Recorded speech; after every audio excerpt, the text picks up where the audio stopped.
Hoy el equipo conformado por Ramón Carreto Alarcón, Ángel Osvaldo Asensio Garnica y Julio César Fernández Ríos les platicaremos un poco sobre el bioma de la tundra. La tundra es uno de los biomas más fríos y particulares de este planeta. Se caracteriza por condiciones ambientales extremas que influyen directamente en sus suelos, su vegetación y su fauna. El objetivo de este video es presentar de manera clara y académica las principales características generales del bioma tundra, considerando su clima, ubicación, suelo, flora y fauna, con un enfoque informativo y estructurado. A continuación, mi compañero les platicará un poco sobre sus características generales. Los factores abióticos son los elementos no vivos de un ecosistema que influyen de manera directa en la estructura, funcionamiento y distribución de la vida en él.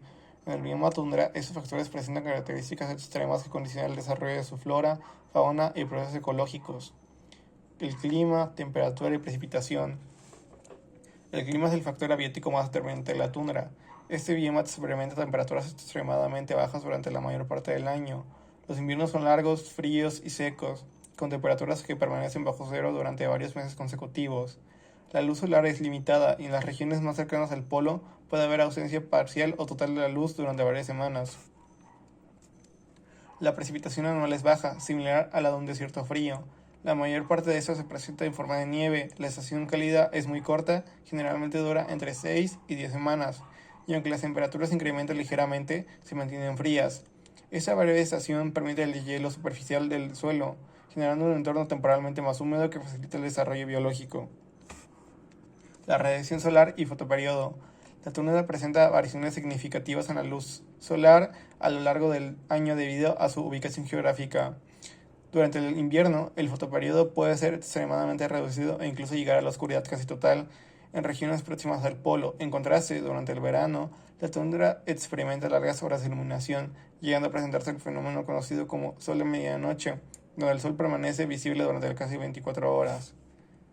Estas variaciones en la radiación solar influyen directamente en la productividad biológica, el ciclo de la vida de los organismos y la disponibilidad de energía para los productores primarios, que deben aprovechar al máximo el periodo de luz extendida para realizar la fotosíntesis. El suelo, composición y permafrost.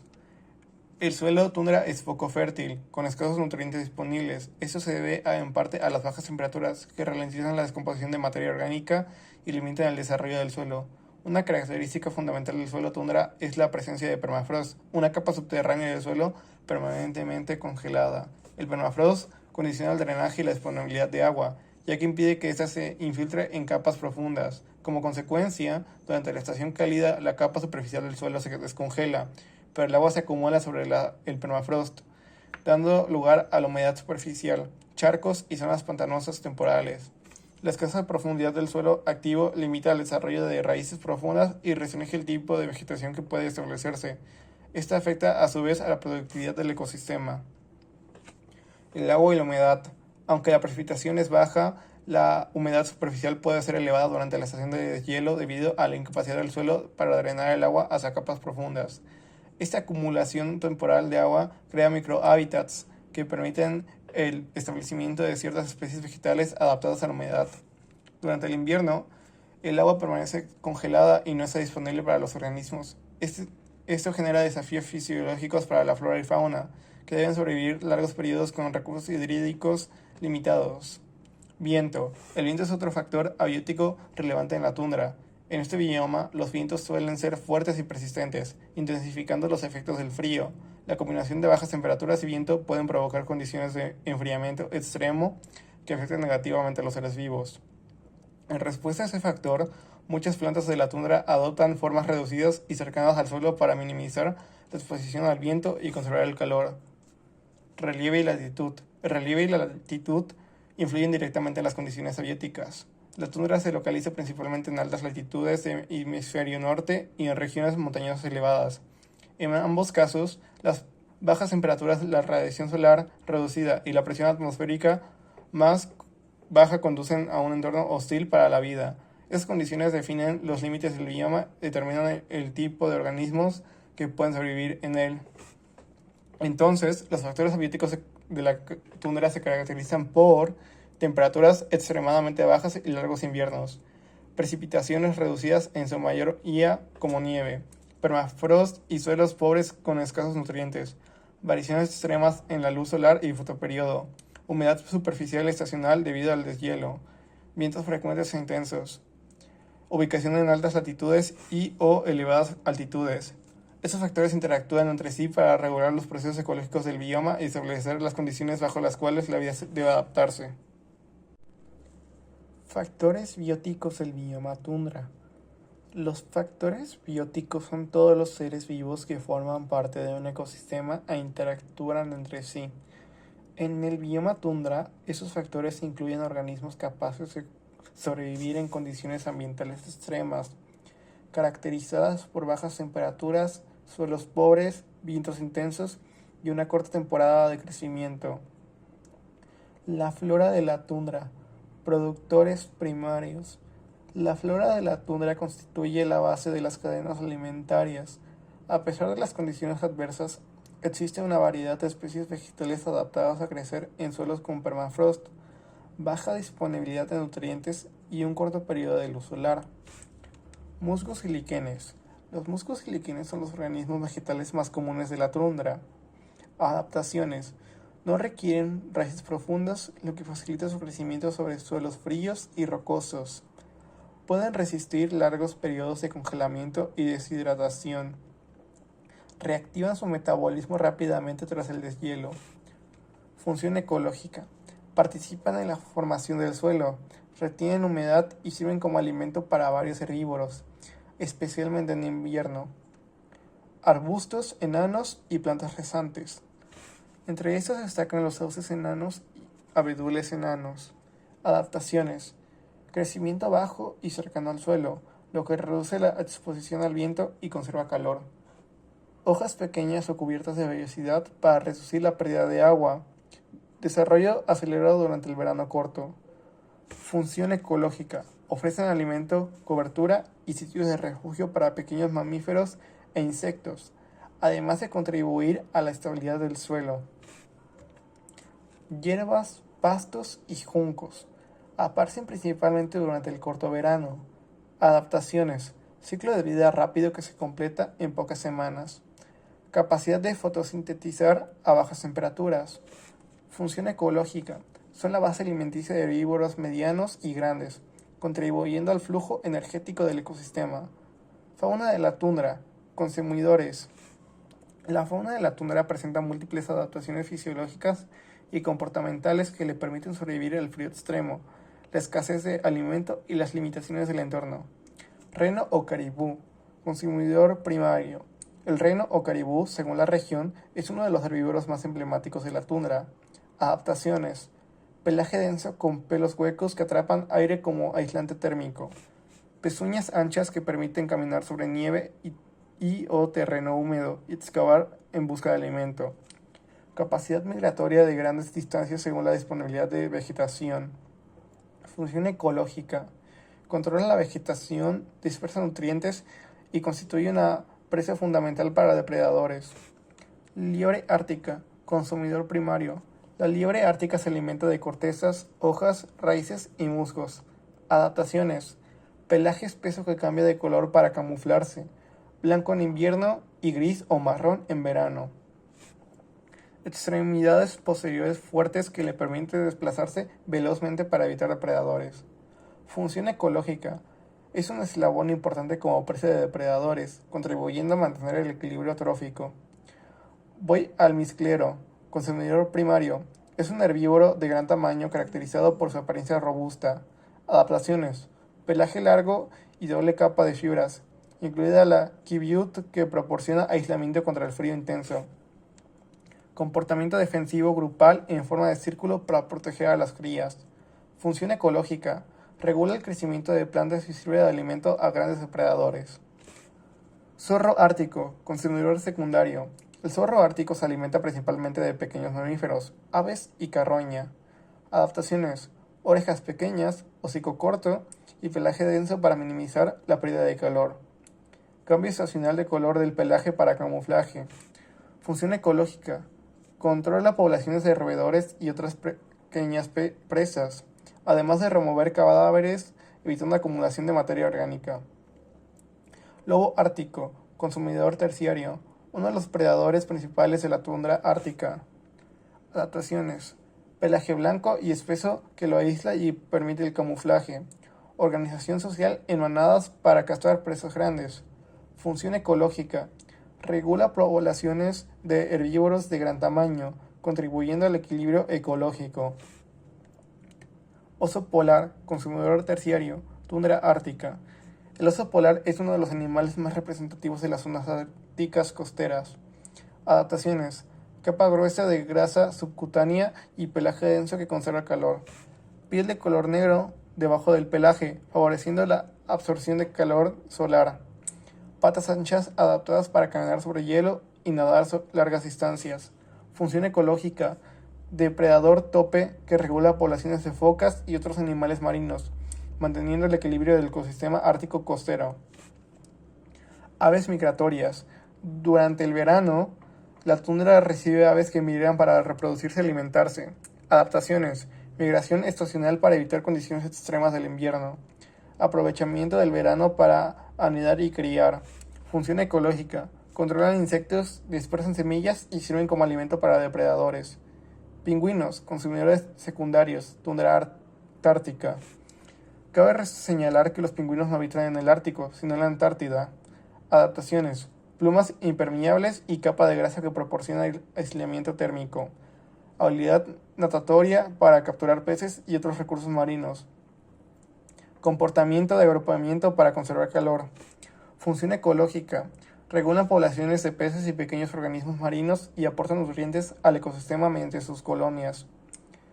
Microorganismos y descomponedores. Los descomponedores incluyen bacterias, hongos y otros microorganismos. Adaptaciones: metabolismo lento que permite sobrevivir a temperaturas extremadamente bajas. Función ecológica: descomponen materia orgánica, liberando nutrientes esenciales para las plantas y permitiendo la continuidad del ciclo de nutrientes, aunque el proceso es más lento que otros biomas. Entonces, los factores bióticos en la tundra conforman un sistema interdependiente en que la flora, fauna y descomponedores cumplen funciones esenciales para sostener la vida en condiciones ambientales extremas. La interacción entre productores, consumidores y descomponedores mantiene el equilibrio ecológico en este bioma de bajas temperaturas y recursos limitados. Amenazas y daños a las tundras en la actualidad. Las tundras, como lo son la ártica, alpina y antártica, son biomas frágiles y altamente dependientes de condiciones abióticas estrechas como temperaturas bajas, permafrost y estaciones de crecimiento muy cortas. En las últimas décadas han surgido amenazas múltiples que están transformando estos ecosistemas, con impactos locales y efectos en el sistema climático global. Como primer número está el calentamiento global y descongelamiento del permafrost. La amenaza más importante es el calentamiento climático. El aumento de temperatura está provocando el descongelamiento del permafrost, que libera carbono antiguo almacenado durante milenios en forma de dióxido de carbono y metano. Este proceso no solo deteriora el suelo y las infraestructuras locales, sino que además alimenta un bucle de retroalimentación climática. Más gases en la atmósfera significan más calentamiento. Las evaluaciones científicas recientes muestran que una fracción sustancial del permafrost es vulnerable a deshielos abruptos y subsidencia del terreno. Como segundo número está cambio en el fuego y aumento de incendios. El aumento de las temperaturas y los periodos más secos han elevado la frecuencia y extensión de incendios en regiones boreales y tundras. Los incendios consumen vegetación, liberan grandes cantidades de carbono y aceleran el calentamiento local al exponer suelos oscuros que absorben más calor. Además, las quemas pueden transformar la estructura del paisaje, por ejemplo, favoreciendo la expansión de bosques hacia áreas de tundra y agravar el deshielo del permafrost. Observaciones recientes registran episodios de incendios sin precedentes en latitudes altas. Como tercer número está el cambio en la vegetación, la arbustificación y expansión forestal. Con el calentamiento climático, muchas áreas de tundra experimentan una mayor cobertura arbustiva y en algunos casos avance de árboles hacia lo que antes era tundra abierta. Este fenómeno altera el albedo, que es la capacidad de reflejar radiación, y las condiciones térmicas del suelo, lo que puede acelerar más el deshielo del permafrost y cambiar los hábitats de especies adaptadas a paisajes bajos y abiertos. Estas transformaciones repercuten en la composición de la fauna y en procesos hidrológicos. En cuarto lugar está la contaminación y liberación de contaminantes históricos. El descongelamiento también está movilizando contaminantes industriales que quedaron atrapados en suelos y sedimentos fríos, incluyendo metales y compuestos tóxicos. El deshielo y la erosión pueden reactivar estos pasivos ambientales, poniendo en riesgo aguas, suelos y cadenas alimentarias locales. Estudios recientes han identificado miles de sitios industriales y áreas con contaminantes potencialmente activos en zonas de permafrost. Como quinto número están las actividades extractivas e infraestructura. La explotación de recursos como el petróleo, el gas y minerales, y la infraestructura asociada como carreteras, aeródromos y oleoductos fragmentan hábitats, contaminan suelos y aguas y aumentan el acceso humano a zonas antes remotas.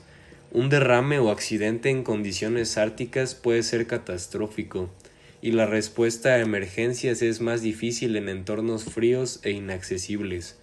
Los riesgos son tanto locales como globales, al promover mayor extracción de combustibles fósiles. Como sexto número está el turismo, transporte marítimo y el ruido.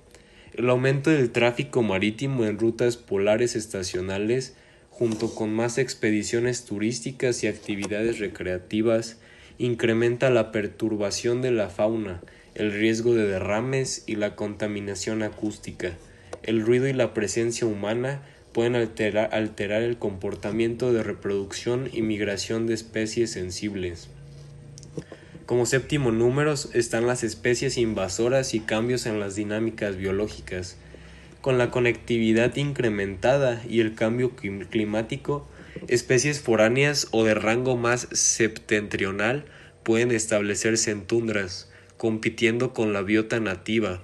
Además, la pérdida o desplazamiento de especies clave, por ejemplo, herbívoros migratorios, altera interacciones tróficas y procesos ecológicos esenciales. Como octavo número están los impactos sobre comunidades humanas y patrimonio cultural. Las poblaciones humanas que viven en o cerca de tundra, como pueblos indígenas y comunidades rurales, enfrentan impactos en su seguridad alimentaria, movilidad y patrimonio cultural. Cambios en rutas de migración de presas, degradación de infraestructuras y riesgos para asentamientos por hundimientos causados por permafrost que se derrite. En noveno lugar está las retroalimentaciones climáticas y consecuencias globales. Las transformaciones en las tundras no son un asunto local. La liberación de carbono y metano, el aumento de incendios y la expansión vegetal cambian la balanza entre sumideros y fuentes de gases de efecto invernadero. Estudios y reportes recientes indican que grandes zonas que antes actuaban como sumidero de carbono están pasando a ser emisores netos, como implicaciones significativas para los esfuerzos de mitigación climática global. Como décimo y último número están las medidas de mitigación y adaptación. La respuesta requiere mitigación global, reducción rápida de emisiones y acciones locales como limitar nuevas explotaciones fósiles, mejorar la vigilancia y los planes de respuesta a derrames o incendios, incorporar conocimientos de comunidades locales en gestión territorial y aumentar la investigación y monitoreo del permafrost y emisiones. La protección y restauración de ecosistemas también puede ayudar a ralentizar algunos cambios. En conclusión, las tundras se encuentran ante un conjunto complejo de amenazas que interactúan entre sí. El cambio climático actúa como motor principal, pero actividades humanas directas y pasadas como la contaminación y extracción y nuevas presiones como incendios, invasiones biológicas y el turismo amplifican este daño. Proteger estos biomas requiere acciones científicas, políticas y comunitarias coordinadas a escala local y global.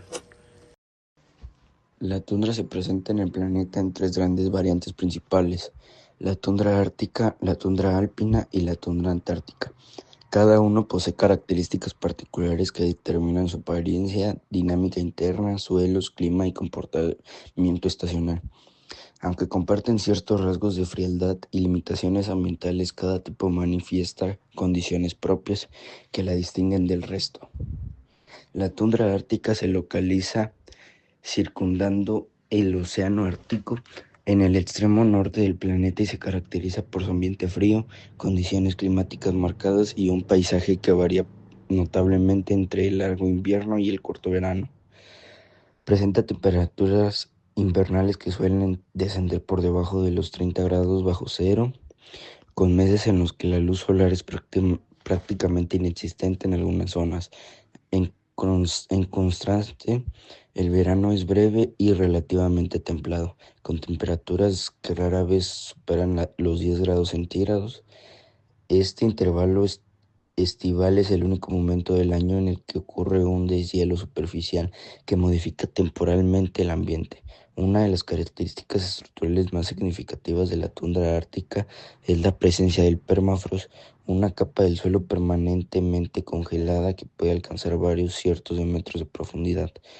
Durante el verano, solo se descongela una delgada capa superficial, lo que genera un suelo húmedo y encharcado debido a la imposibilidad de que el agua se filtre hacia capas profundas.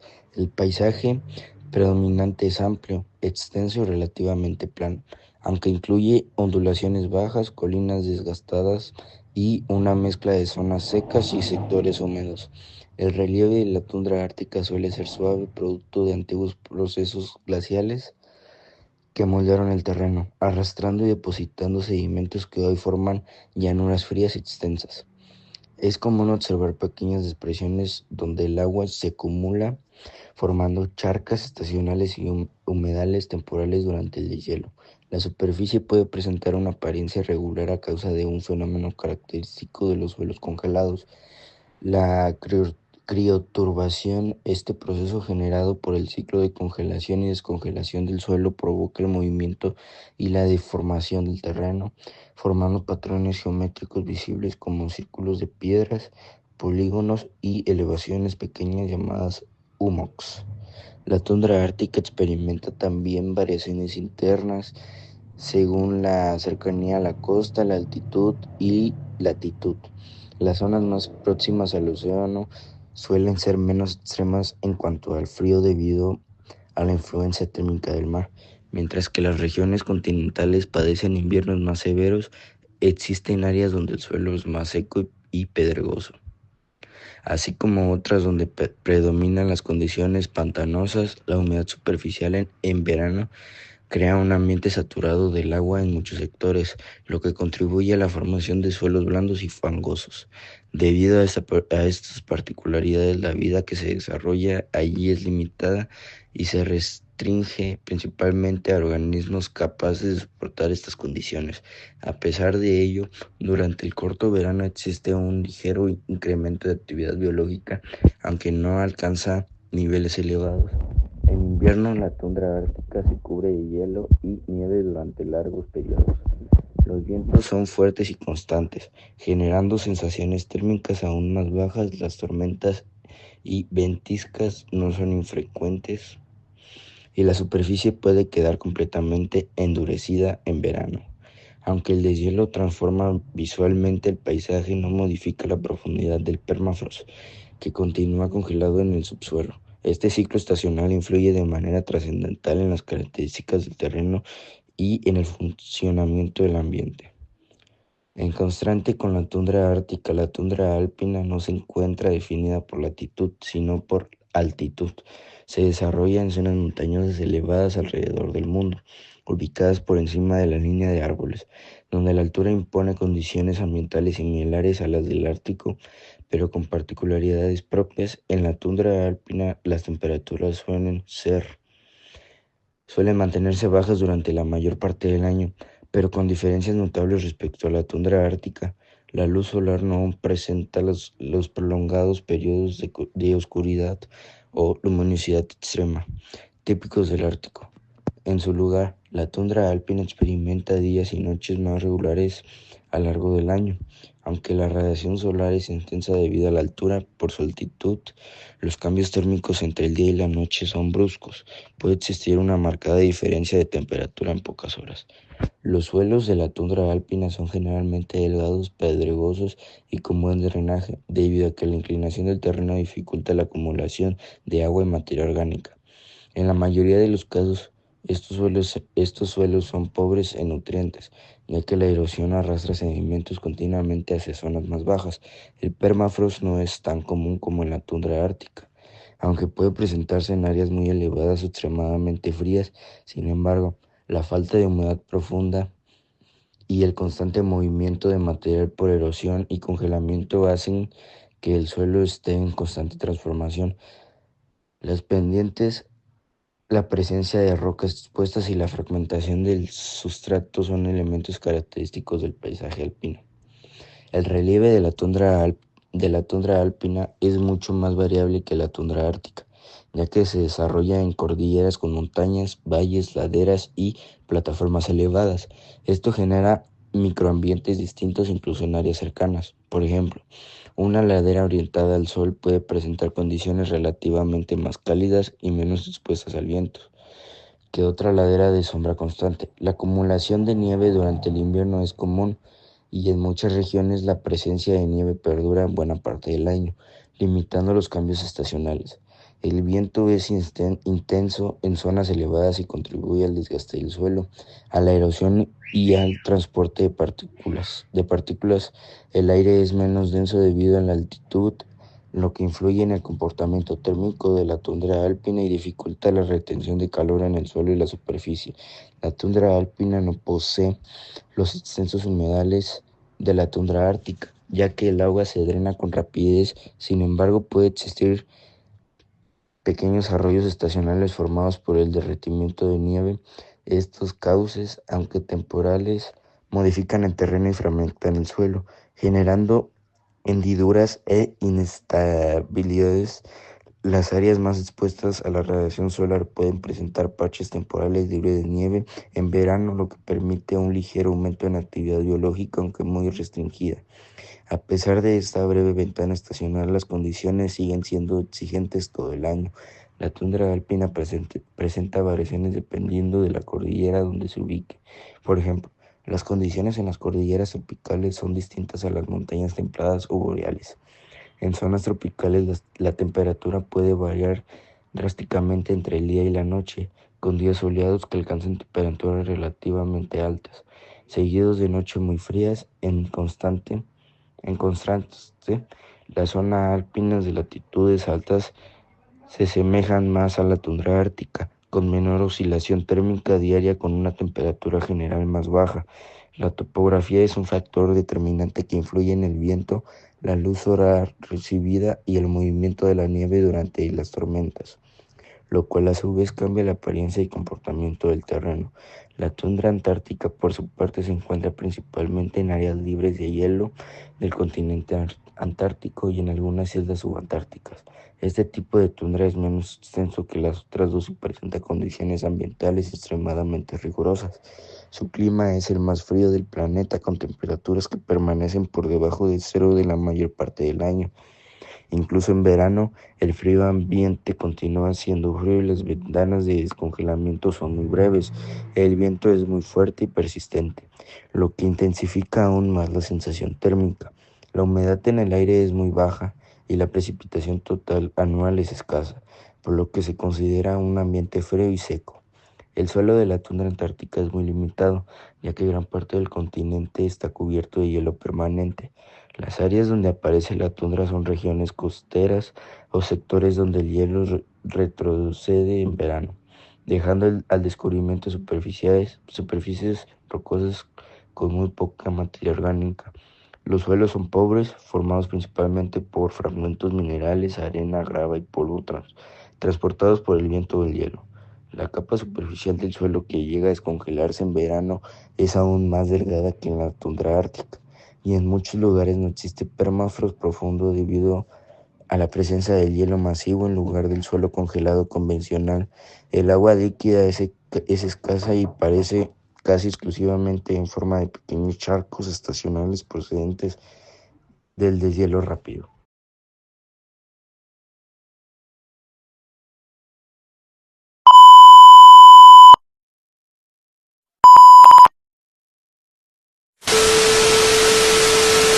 Hasta la próxima.